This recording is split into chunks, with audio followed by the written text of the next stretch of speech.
नमस्कार आणि welcome to the new blog of the Tanaya Nikhil. मी तनया तुमचं अगदी मनापासून स्वागत करते आपल्या आजच्या एका नवीन ब्लॉगमध्ये. मी आय डोंट नो मागच्या ब्लॉगमध्ये तुम्हाला न्यू इयर विश केलं आहे की नाही, बट तुम्हाला सगळ्यांना माझ्याकडून नवीन वर्षाच्या खूप खूप खूप शुभेच्छा. माझ्यासाठी नवीन वर्षाची सुरुवात खूप शुभ झालेली आहे. आय होप तुमच्यासाठीही हे वर्ष खूप सुख समाधानी असो. तर तुम्ही म्हणाल आजकाल फक्त मेकअप करते, ब्लॉग सुरू करते, काय चालू आहे तुझं? तर तसेच कारण आहेत. त्या दिवशी मामाचा बर्थडे होता, त्यानंतर 31st सेलिब्रेशन होतं आणि आज असा गोड मेकअप करून मी पण एका स्पेशल कामासाठी चालली आहे. कुठे चालली आहे हे बघायसाठी तुम्हाला ब्लॉग शेवटपर्यंत बघावाच लागणार आहे. तर येस, फक्त आज एक नाही दोन स्पेशल कारण आहेत. So stay tune. तर फायनली आम्ही निघालोय आणि आम्ही कुठे निघालोय हे तुम्हाला सखीच सांगेल. कुठे चाललोय सखी आपण? कुठे चाललोय? कुठे? फोटो का नाही ना. मॅडम मस्त मागे बसलाय. तिला आम्ही घरून कॉफी वगैरे पाजून आणली पण तिला भूक लागली. आणि तू काय खातोय बिट्टू? डोसा. कोणी केलं डोसा सखीसाठी? पप्पाने केलं. पप्पा एवढा तत्पर असतो ना जेव्हा लेकीचं काम असतं. आणि का तू 6 महिना आधी लेकीचा फोटोशूट करतोय निखिल? तर मागच्याच व्लॉग मध्ये प्रश्न होता की तुम्ही पुण्याला का आले. तू तर म्हटली ती दादा US ला चाललाय. तर दादा US ला चाललाय, बट 7-8 जानेवारीच्या आसपास चाललाय. त्याच्या आधी 1-2 जानेवारीच्या आसपासचं बुकिंग होतं, पण आम्ही ते पुढे सरकवायला लावलं त्याला थोडं, की ते थोडा पण टाइम आम्हाला पण. त्यामुळे तो आता जाईल तेव्हा काय. तर मग त्यामुळे म्हटलं फोटोशूट इथेच करून घेऊयात. नाशिकला रेट पण खूप जास्त आहे आणि त्यापेक्षाही मोठी गोष्ट की ऋतुजाताई सोबत आम्ही आणि सखी दोघंही खूप कम्फर्टेबल आहोत. तर आमच्या थीम वगैरे चांगला 1-1.5 महिना झाला तेव्हाच डिस्कस झाला होता. त्याप्रमाणे तिने छान छान सेटअप पण लावलेला आहे. रात्रीच फोटो वगैरे पण आलेले होते. आणि आता सखीला पण मी 1-2 पोजेस शिकवलाय रात्री की सखू आपण असं करू, सखू आपण तसं करू, पण माहित नाही सखू काय काय करते ते. त्यामुळे आणि सखीच्या बर्थडेचं पण आमचं असं झालंय की जसं मी तुम्हाला मागे बोलली होती की आम्ही खूप कन्फ्यूज आहोत. आम्हाला पण असं वाटतं की लहान मुलांचा बर्थडे करायला नको, पण हाऊस खूप आडवी येते. त्याच्यामुळे बर्थडे करायचं आमचं ऑलमोस्ट फायनल झालं होतं. आम्ही एक हॉटेल सगळं कोटेशन वगैरे काढून पूर्ण फायनल झालं होतं. आणि तेवढ्यात काय झालं निखिल? तेवढ्यात जी आम्हाला भीती होती ती खरी झाली. मी सगळं कोटेशन वगैरे काढून ठेवलं होतं, पण फायनल मी जानेवारी एंडिंगला करणार होते. त्यांना मी तसं सांगितलं पण होतं, कारण निखिलचं तिकडे गेल्यानंतर बऱ्याच वेळेस एक्सटेंड होऊन जातं. सो म्हटलं जानेवारी एंडिंगपर्यंत आपल्याला आयडिया येऊन जाईल की तो कधीपर्यंत येणार आहे, तर तेव्हा बुकिंग करू म्हटलं. बट सगळाच प्लॅन फिसकटला आमचा. पदरी चांगलीच निराशा पडली, कारण जे तिथे जाऊन एक्सटेंड व्हायचं होतं ते इथूनच एक्सटेंड झालं. सो यावेळेस निखिल माझ्या पण बर्थडेला नाही आहे आणि सखीच्या पण बर्थडेला नाही आहे, हो ना निखिल? त्यामुळे मग सखीचा बर्थडे आम्ही पुण्यात करणार नाही आहे. सखीचा बर्थडे आता सिन्नर किंवा नाशिकला होईल आणि छोटासाच होईल, जसं की आई, तात्या, मी, मम्मी, पप्पा, दादा, वहिनी काइंड ऑफ असा होईल. नाहीतर तो मोठा जरी झाला तरी खूप असा मोठा होणार नाही. 20-25 जण, म्हणजे निखिलची मावशा वगैरे, माझ्या मावशा वगैरे, मामा वगैरे असे मिळून आमचे 30-40 लोक होतील मॅक्स. पण त्यापेक्षा मोठा जसा मागचा बर्थडे झाला तसा ह्यावेळेस सखीचा बर्थडे नाही आहे. बट मोठा खूप बर्थडे नसला तरी पण मी त्यासाठी वेगळं काहीतरी प्लॅन डोक्यात ठेवला आहे. छान असे गिफ्ट्स वगैरे आणून ते घर, सायकल, जे मी सध्या खूप ट्रेंडिंग व्हिडिओ बघितलेत इन्स्टावर, त्या काइंड ऑफ काहीतरी छान करायचं माझ्या डोक्यात आहे.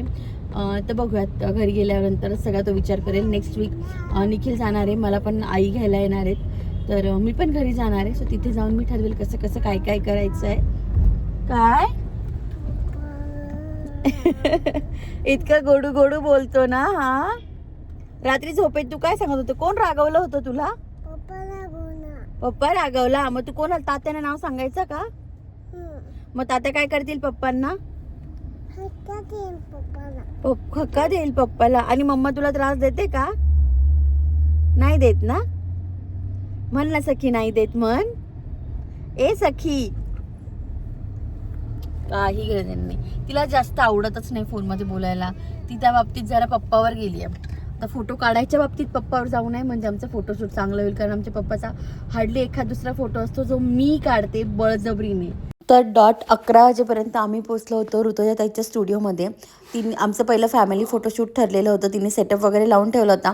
मी सखीला 2 ड्रेस घेऊन गेले होते घरून की आपण असं करूयात, बट तिने ऑलरेडी एक ड्रेस चूज करून ठेवला होता, मग तोच वेअर केला. हा तिचा नवीन स्टुडिओ होता आणि ह्यावेळेस सामानही खूप होतं. पुन्हा हा ड्रेस सेक्शनमधले सखीला बरेच कपडे घातलेले आहेत मी याच्यातले, कारण बऱ्यापैकी सखीचे फोटोशूट इथे झालेले आहेत. तिच्या मागच्या बड्डेचं फोटोशूटचा ड्रेस आहे, पुन्हा तो ब्ल्यूवाला जो वरती त्यावर पण आम्ही फोटोशूट केलं होतं. 6 मंथचं फोटोशूट केलं होतं. यावेळेस तिने नवीन सगळं आणलेलं होतं. सो सखीला मस्त तयार केलं होतं. गिटार दिली होती खेळायला, सायकल दिली होती खेळायला. ती थोडी ना आधी हे झालं होतं की काय चालू आहे माझ्यासोबत, कारण तिला खूप जास्त आम्ही तिचे फोटो व्हिडिओ एवढेही घेत नाही की तिला त्याची सवय होईल. त्यामुळे थोडं तिला स्टार्टिंगला असं झालं होतं की काय चालू आहे. बट नंतर मॅडमने जो एन्जॉय केला आहे प्रत्येक गोष्टीमध्ये विचारू नका. तर मग तिचे थोडेफार फोटोज काढून घेतले आधी त्या ड्रेसवर, कारण ती खूप गोड दिसत होती. मग तिचं ते फोटोशूट झाल्यानंतर मी पण रेडी झालेली होती. तोपर्यंत मेकअप तर मी घरून करून गेलेली होती. मला जस्ट आउटफिट चेंज करायचा होता, तो केला होता मी. तोपर्यंत सखी मस्त गोड गोड पोज द्यायला लागलेली होती आणि तिला एंटरटेन करायला पापासमोर होताच. पापाला पण असं झालेलं होतं की लेकीचे किती फोटो काढू आणि किती नाही. मग ना काही सखीचे आम्ही तिचे आवडते गाणे पण लावले होते, ज्याच्यावरती स्वतःच नाचायला लागली होती. मग अजूनही मजा आली आणि अजूनही छान छान फोटोज निघाले. पापाही तिच्यासोबत नाचत होता आणि मग तिचा आणि माझा फोटोशूट होतं आणि त्यानंतर निखिलचं आणि तिचं. जे फोटोशूट आम्ही तिचे लास्ट बर्थडेला केलं होतं ना, त्याच्यात निखिलचे आणि तिचे इतके गोड गोड फोटोज आले होते आणि माझे आणि तिचे एवढे फोटो नव्हते त्यावेळेस. त्यामुळे यावेळेस मी तुझ्या ताईला म्हटलं होतं की आमचे गोड गोड फोटो काढ, बाप लेकीचं जाऊ दे. तिचा तो आउटफिट चेंज केला. हे स्वेटर निखिलने खास तिच्या फोटोशूटसाठी तिला घेतलं होतं. त्यावर तिचे आणि निखिलचे खूप गोड गोड फोटो आलेले आहेत. ते झाल्यानंतर ना पुढचा सेटअप होता थोडा गावाकडच्या थीमचा. तर सगळी स्वतःहून पण मदत करत होती ऋतुजा ताईला की कसं करायचं आहे कसं नाही. जे भांडे कुंडे आणले होते, आम्हाला आवडतात ते खेळायला, सो तिथे भांडे वगैरे काढून बघत होती. जातं तिला कळतं हे सगळं तिला आईनी दाखवलं. आमच्याकडे सिन्नरला पण आहे, त्यामुळे त्याप्रमाणे चालू होतं. त्यानंतर धूप वगैरे लावून आम्ही थोडासा तिथे हे तयार केला होता की चूल चालू आहे काइंड ऑफ. तिच्या केसांचं काय करावं याच्यावर खूप मोठा प्रश्न होता, बट फायनली असं पिना वगैरे लावून मी तिला छान तयार केलं. नंतर आंघोळ करून आल्यानंतर बाई कशी दिसते ना, त्या काइंड ऑफ तिला छान असं आम्ही व्हाईट कपडा बांधला होता डोक्याला. आणि जेव्हा तिला आम्ही हे पीठ दिलं होतं ना पोळी करायला, ती पोळी चिटकत होती. तिला कळालं की याला पीठ नाही होती. मम्मा पीठ दे पीठ दे. ते पीठ तिथे ठेवल्यानंतर ती इतकी छान ते पीठ त्याला लावायची, नंतर पोळी लाटत होती. म्हणजे मुलं आपल्याला इतकं ऑब्झर्व करताना तिला ह्या गोष्टी सांगाव्या किंवा शिकवाव्या लागत नव्हत्या. ती एकदम छान त्या पातेल्यात चमचा घालून भाजी हलवत होती, त्यात शेंगा टाकत होती, त्यातून काढत होती, ताट बनवत होती, निखिलला खायला आणून देत होती, मला खायला आणून देत होती. पदर वगैरे घेऊन. तर ती खूप म्हणजे मला असं पर्सनली ही थीम खूप आवडली होती. जेव्हा आम्ही ठरवलं होतं तेव्हा वाटलं नव्हतं की सखी फोटोशूट करू देईल, पण मे बी ते भांडे होते, ते खेळायचं होतं म्हणून ती त्यात इतकी छान रमली होती की तिने आम्हाला खूप छान फोटोज काढू दिले आणि तिचे फोटो पण खरंच खूप गोड आलेत. त्यानंतरची थीम होती तिचं बर्थडे शूट, जे सेकंड बर्थडेचं आहे ते. हा ड्रेस आणि एक काळा ड्रेस ऋतुजा ताईने खास सखी येणारी म्हणून छान छान शिवून घेतलेले होते. आम्हाला वाटलं होतं तिचा मूड जाईल, ती खूप काही फोटो काढू देणार नाही, बट तिने बऱ्यापैकी पोजेस दिल्या, बऱ्यापैकी फोटो काढू दिले, छान ॲटिट्यूड दिला. मला वाटलं होतं ती फोटो नाही काढू देणार, मग मी आणि निखिल आमचे कपलचे फोटोज काढू, बट ते काही स्वप्न तिने माझं पूर्ण होऊ दिलं नाही. तिने स्वतः जसा एन्जॉय करायचा होता, जसे फोटो काढायचे होते तसे काढून घेतले आणि तो माझ्यासाठी पण खूप स्पेशल मुमेंट्स होत्या त्या सगळ्या. तर आमचं फोटोशूट फायनली आवरलं आहे. नाही म्हणता सगळीचे आम्ही 5-6 ड्रेस बदलले आणि तिने आम्हाला त्रास असा म्हणावा तसा त्रास नाही दिला. तिने बऱ्यापैकी छान छान फोटोज आम्हाला काढू दिलेत. सगळ्यात मेन म्हणजे तिने गावाकडची थीम होती, ती आम्हाला वाटलंच नव्हतं का रे ती करेल. इतकी सुंदर पोळी लाटायची, तव्यावर टाकायची, भाजी हलवायची, म्हणजे असं वाटत होतं की अरे ही किती निरीक्षण करते घरी माझं. इतक्या गोड प्रकारे तिथे करत होती. पर्सनल फेवरेट म्हणजे आमचं असं जेव्हा बर्थडेचा थीम ठरवत होतं ना, तेव्हा ऋतुजा ताईला म्हटलं होतं की असं काहीतरी महाराष्ट्रीयन टचवाला पाहिजे यार, की म्हणजे ते तर आपण करतोच सगळं विदेशी टाईप, पण मला हे असं पण काहीतरी हवं आहे. तर खूप सुंदर तिने आम्हाला साथ दिली आहे आणि ते सगळं ठेवलं, तो रुमाल डोक्याचा, परत पदर आणि सगळं कुटत होती. पापाला बळजबरी खायला नेऊन देत होती. सखी तू किती पोळ्या केल्या ग? आता आम्हाला काहीच नाही सांगायचं आहे. तर खूप सुंदर असा फोटोशूट झाला आहे. त्याचा रिझल्ट तुम्हाला लवकरच बघायला मिळेल, कारण बर्थडेचे जे आहेत ते फोटोज तर मी लवकर पोस्ट नाही करणार, ते तेव्हाच करेल. बट जे आमची फॅमिली फोटोज आहे आणि ही जी गावाकडची थीम आहे याचे फोटोज आणि याचे व्हिडिओज खूप लवकर मी शेअर करणार आहे. So stay tune for that. आणि आता फोटोशूट वगैरे आवडले आम्हाला. जवळजवळ 4 वाजलेत. आम्ही इकडे हडपसर साईडला आलो होतो फोटोशूट करायला. आता आम्ही जाणार आहोत मगरपट्ट्याला रवी भाऊजींच्या घरी. 31चाच प्लॅन आमचा पुढे एक्सटेंड होतोय, कारण आता 2-1 महिने निखिल नाहीये, तर आमचं पुन्हा भेटणं होणार नाही सगळ्यांचं. सो त्या दिवशी जेवढे लोक होते तेवढेच लोक आज पुन्हा गोंधळ घालणार आहोत आम्ही सगळे. तर बघू, आज आम्ही मस्त गेम वगैरे खेळू छान. खूप जास्त तामझाम नाही आहे खायचा आज. यांना फक्त चिकन बिर्याणी आहे आणि आम्हाला पुलाव, अशा 2 बेसिक गोष्टी आम्ही ठेवलेल्या आहेत. बाकी खूप काही करणार नाही आहे. आणि आम्ही आय डोंट थिंक आज आम्ही ताटं बिटं पण घासायला काढू. आम्ही आज ते हे नसतात ना कागदी, त्याच्यात करू. तर या प्रकारची काहीतरी प्लॅनिंग आहे, कारण की आज आम्हाला खरंच मजा मस्ती करायची आहे, मस्त गेम्स खेळायचे आहेत. सो आम्ही आता रवी भाऊजींच्या घरी जाणार आहोत. वर्ष झालं असेल का रे, लास्ट टाइम कधी गेलो होतो? आता कुठे गेलो होतो मध्ये? रेवाच्या बर्थडेला गेलो होतो मागच्या 26 जानेवारीला. नाही, रेवाच्या बर्थडे नंतर गेलोच नाही आपण. सो आमच्या रेवाचा बर्थडे असतो 26 जानेवारीला, माझा आणि प्रियाचा बर्थडे असतो 25 जानेवारीला. त्या दिवशी माझं पण इतकं पोटात दुखत होतं, मला असं वाटायचं माझी डिलिव्हरी होते काय. आणि प्रियाचं असं होतं की नको ह्या दिवशी माझी डिलिव्हरी व्हायला, तनू माझा कधी बर्थडेचे हेच राहणार नाही, सगळं बाळाचेच लाड करतील. तर त्या दिवशी खरंच त्या दिवशी तिचं पोट दुखत होतं, बट तिला एवढं काही जाणवलं नाही. पण दुसऱ्या दिवशी सकाळी तिची 26ला संध्याकाळपर्यंत तिची डिलिव्हरी झाली होती. सो आम्ही सोबतच होतो, आमचं सगळं आमचे बर्थडे सोबत आहे आणि पोरींमध्ये काहीतरी आहेत 10-12 दिवसाचं अंतर. चला आम्ही तिकडे जाऊन आता मजा मस्ती करतो. आमची सखूबाई झोपावर आली आहे, त्यामुळे ती बोलायची अजिबात मूडमध्ये नाही आहे. माझा मेकअप तुम्ही बघू शकता बऱ्यापैकी टिकलाय आणि मला आनंद होतो. आणि मी आज काय खूप हाय एंडवाले प्रोडक्ट नाही लावलेत, मी सगळे बेसिक वाले लावलेत, तरी पण बऱ्यापैकी टिकून आहे माझा मेकअप. खूप पटपट बोलते मी, असा तुमचा प्रॉब्लेम आहे, पण आता काय करू त्याला. चलो स्टे ट्यून. आणि या गप्पा चालू होत्या तोपर्यंत सखी झोपून गेलेली होती आणि ती डायरेक्ट उठली रेवाच्या घरी गेल्यानंतर. रेवाकडे आम्ही खूप दिवसांनी गेलो होतो, त्याच्यामुळे रेवाची गाडी लक्षात नव्हती. बट ती बघितल्या दोघी जशा जाऊन बसल्या होत्या आणि इतक्या गुणी बाळासारख्या एकमेकांसोबत वागत होत्या ना की आमचं काम सोपं झालं. सो इथं चालली आहे चिकन बिर्याणीची तयारी. प्लीज इग्नोर द पसार, कारण आमच्याकडे लहान पोरं आहे तिकडे बघा. मग काय तर सगळं सांगावं लागतं. स्वाती अजिबात भरू नको, त्या पोरी उलट करतील परत. डायरेक्ट जेवायच्या वेळेस भरू आपण ते सगळं. ते अजिबात नाही ऐकणार आहे, दोघी शहाणे आहेत. कारण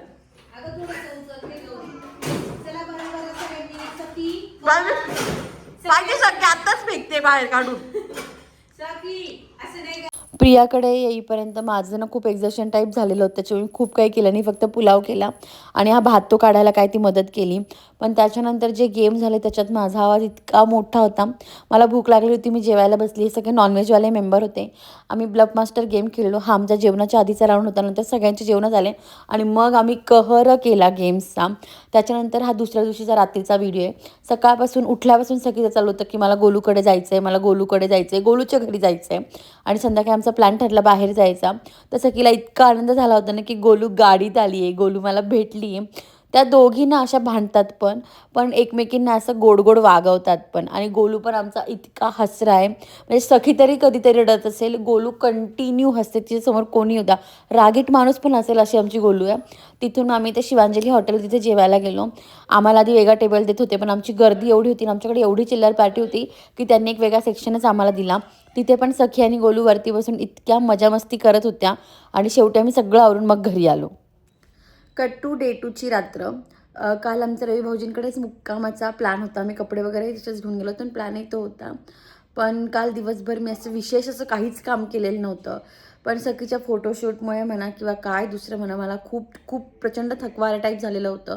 खूप एक्झर्शन झालं, या काइंड ऑफ झालेलं होतं. इवन प्रियाकडे पण मी काही नाही केलं, फक्त पुलावला फोडणी वगैरे दिली.